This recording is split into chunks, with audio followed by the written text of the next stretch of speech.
Assalamu alaikum. Welcome to the lecture. Today our topic is political philosophy of Plato. प्लेटो जिसको हम उर्दू में अफलातून कहते हैं। प्लेटो का शुमार उन मुफक्किरीन में होता है जिसने ना सिर्फ ग्रीस की शोहरत और अहमियत को बढ़ा दिया बल्कि अपनी फ़िलासफ़ी, सोच और ख़यालात से लोगों को एक नई राह दिखाई। प्लेटो 427 क़ब्ल मसीह में एथेंस में पैदा हुआ। He was born in Athens in 427 BC.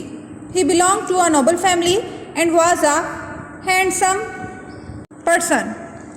He was a student of Socrates and the teacher of Aristotle. He went out for recreation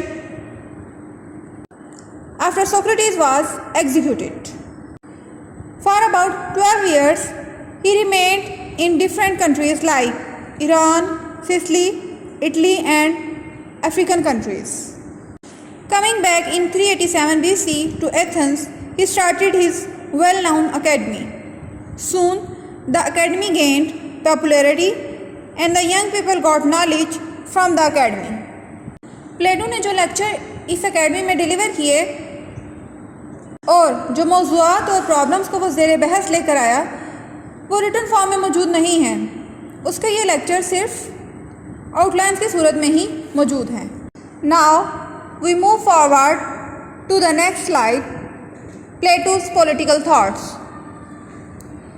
प्लेटो ने बहुत सी थ्योरीज पेश की जिनमें पॉलिटिक्स से रिलेटेड थ्योरीज को डिस्कस कर रहे हैं। तो जो प्लेटो की आइडियल स्टेट की थ्योरी है वो हमें इसकी बुक रिपब्लिक में मिलती है। According to Plato, human spirit is composed of 3 elements: reason, spirit, appetite. Plato के मुताबिक किसी शख्स की नश्वोनुमा के लिए इन 3 चीज़ों का होना बहुत ज़रूरी है। इसने स्टेट को भी इन्हीं 3 चीज़ों की बेसिस पे डिवाइड किया है। There are 3 classes of ideal state like philosopher, ruler और king, ordinary guardians and professional workers. अब अगर हम प्लेटो की आइडियल स्टेट की बात करते हैं तो उसका जो रूलर है वो एक फिलोसोफर किंग है। The education system of N ideal state is under control of government and it arrange education for different classes. That means कि रियासत में एजुकेशन का इंतज़ाम और इंतज़ाम करना ये जो सारी जिम्मेदारी है ये गवर्नमेंट की है।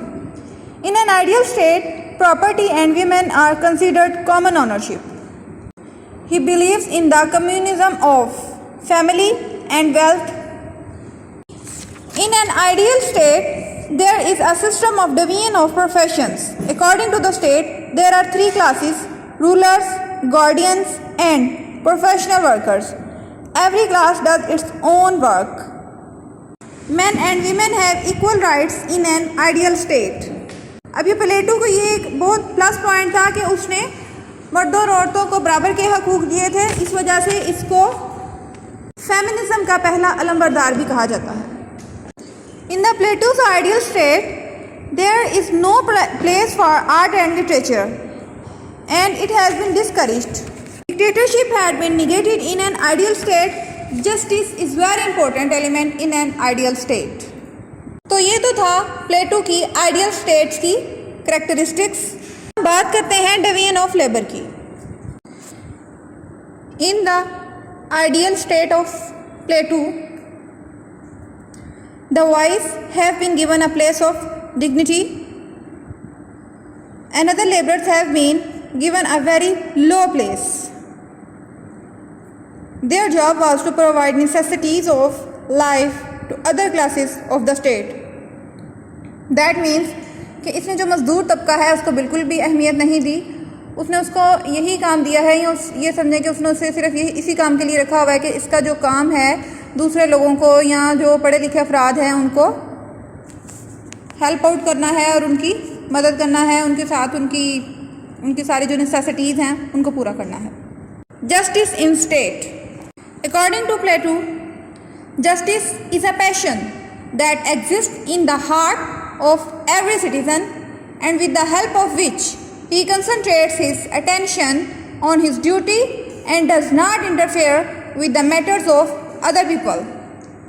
प्लेटो जस्टिस को बहुत ज़्यादा अहमियत देता है। उसके नज़दीक तमाम अफराद को अपने फ़राइज़ बखूबी सरअंजाम देने चाहिए और दूसरों के मामलात में मुदाखलत नहीं करनी चाहिए। तमाम अफराद को एक सोसाइटी का पार्ट होने के तौर पे सोचना चाहिए, ना कि वो इंडिविजुअली सिर्फ अपने बारे में सोचें। According to Plato, all individuals should do their duties wholeheartedly and happily in the society based on the principles of cooperation. This with increased love among them. इससे क्या होगा कि उनमें मोहब्बत बढ़ेगी जब वो अपने फ़राइज़ को बखूबी से अंजाम देंगे और दूसरों के मामलात में इंटरफेयर नहीं करेंगे। इस तरह आपस में मोहब्बत बढ़ेगी और एक दूसरे के लिए खलूस का जज्बा पैदा होगा। प्लेटो's theory of justice is based on mutual cooperation and principles of adaptability. Public is not judged as an individual but is thought as different part of a whole body. That means कि किसी को individually जज नहीं किया जाएगा बल्कि उसे एक सोसाइटी का पार्ट होने की हैसियत से देखा जाएगा। Now we move forward.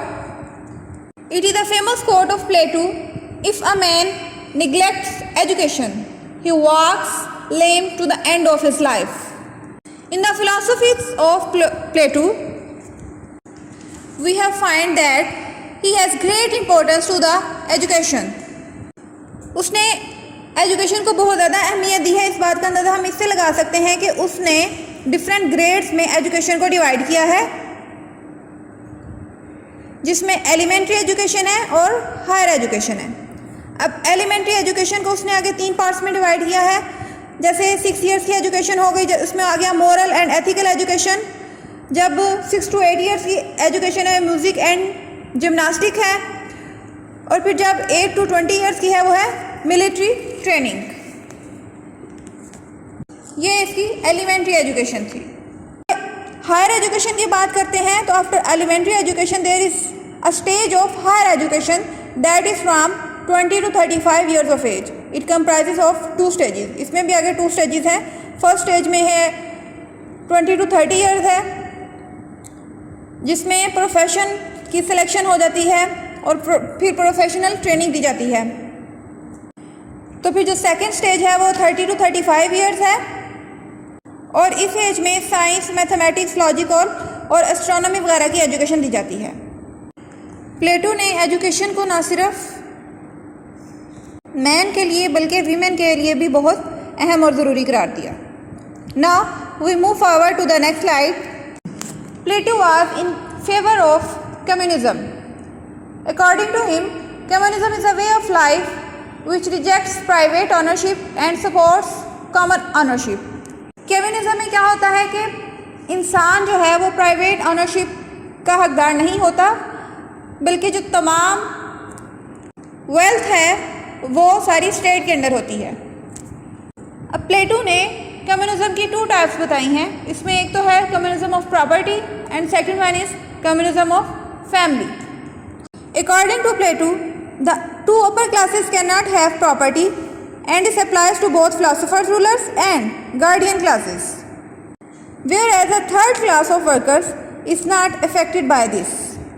उसका कहना है कि दौलत को चंद हाथों में मरकूज होकर नहीं रखना चाहिए, बल्कि इसे ओवरऑल सर्कुलेट करना चाहिए, क्योंकि इसी से किसी स्टेट की प्रॉस्पेरिटी में इजाफा होता है और लोग तरक्की और खुशहाली की तरफ मूव करते हैं। क्योंकि अगर प्राइवेट प्रॉपर्टी होगी तो लोग जो हैं सिर्फ अपनी जेबें भरने के बारे में सोचेंगे और सोसाइटी के बारे में कोई भी नहीं सोचेगा, अकॉर्डिंग टू प्लेटो। और प्लेटो ना सिर्फ वेल्थ की कम्युनिज्म के बारे में बात करता है बल्कि इस फैमिली की कम्युनिज्म के बारे में भी बात करता है। दैट फैमिली कम्युनिज्म क्या है? Plato says that women should be included in the social system and after the best of both sexes ought to be brought together as often as possible and the worst as seldom as possible. लेकिन इसकी family communism पे बहुत ज़्यादा तनकीद भी हुई, क्योंकि ये एक ऐसी चीज़ है जो अडॉप्टेबल नहीं है। Now here is some remarkable work of Plato. He has written many books. The sum of are The Laws of Plato, The Republic, and The Dialogues of Plato. Now I critically evaluate the Plato's philosophies. The first one is the ideal state as portrayed by Plato has been described as only an utopia. प्लेटो की जो ideal state है उसका सिर्फ तसव्वुर ही किया जा सकता है, ये एक यूटोपिया है, यानी कि इसका वजूद जो सिर्फ हवा में या आसमानों पे ही हो सकता है, ज़मीन पे इस तरह की स्टेट का वाक़या होना नामुमकिन है। Absence of freedom and equality, Plato की थॉट्स में फ्रीडम नहीं मिलती क्योंकि ये कम्युनिज्म पे बिलीव करता है। तो जो लोग जितनी मेहनत करेंगे जब उनको उसको मुआवजा नहीं मिलेगा तो वो ठीक तरीके से मेहनत नहीं कर सकेंगे। और इक्वलिटी भी नहीं है क्योंकि इसने ग़ुलामों के लिए या स्लेव्स के लिए कोई ख़ास रूल नहीं बताए हैं, वो सिर्फ ग़ुलामों को ग़ुलामी तक ही महदूद रखता है। He is considered the founder of totalitarianism. Plato ने एजुकेशन का जो सिस्टम बताया है वो भी उसका नैरो है। प्लेटो ने सोसाइटी को 3 कैटेगरीज में डिवाइड कर दिया है, जैसे स्लेव्स, मिलिट्री एंड रूलर। और उसने हर क्लास के लिए सेपरेट एजुकेशन डिफाइन की हुई है। And the last critic of his thoughts is communism of wives is impossible and it is true that it is not an acceptable theory. Thank you. Allah Hafiz.